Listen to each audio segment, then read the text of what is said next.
कि हकीकी आज़ादी के लिए जान की कुर्बानी भी कम है। इसलिए इंशाअल्लाह ताला रजीम चेंज के सहूलतकार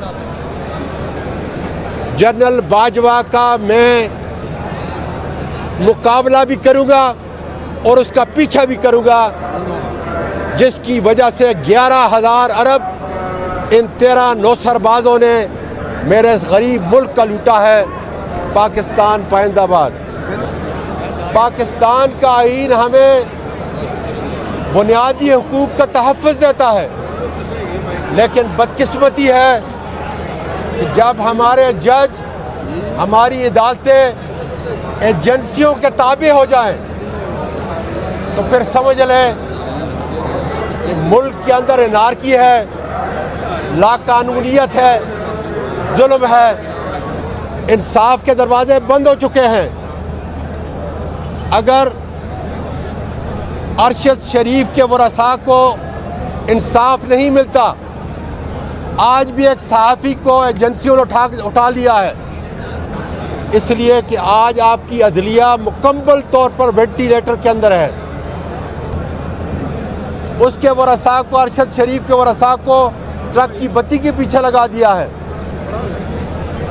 इमरान खान पर जिन लोगों ने साजिश करके कातिलाना हमला किया, मेरे पाकिस्तान के वकला उसका बुनियादी हक है इमरान खान का कि जिन लोगों का कहता है उनके ऊपर FIR काटी जाए। हम अपनी अफवाज का दिल से मोहब्बत करते हैं,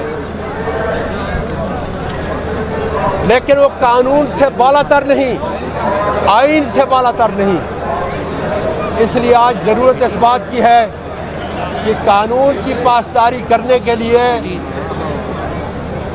वकला, अदलिया और हमारी बहादुर अफवाज और ख़ासकर नई क़यादत इस मुल्क की मईशत, माशरत और अखलाकियात को बचाने के लिए अपना मुस्बत किरदार अदा करें, और जिस शख्स ने भी कानून की खिलाफ वर्जी की है उसको कैफरे किरदार तक पहुँचाएँ।